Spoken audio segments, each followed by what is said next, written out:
Hello guys! Good afternoon! Meron tayong guava today. We bought this guava from Sacramento, California. Yan. At Wow Store. So let's wash it and we're gonna taste it. Ayan na! Tikman natin. I already wash it. And then at the same time, we have a lot of persimmon here. So, we're just from work. We came from work today. And today, I like to make a video when I come from work. So, guava. Guava. Tikman natin guys ha. Tikman natin kung matamis ba siya.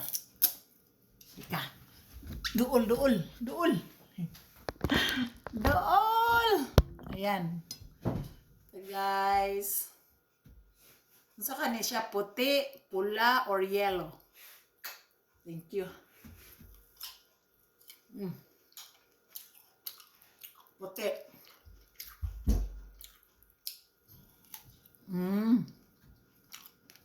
Some people, they eat guava, they put salt. But if I would have tahin, I'll put tahin here.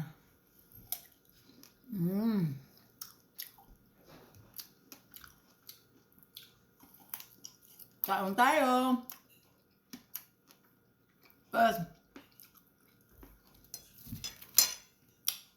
Delicious, oh. It's so sweet.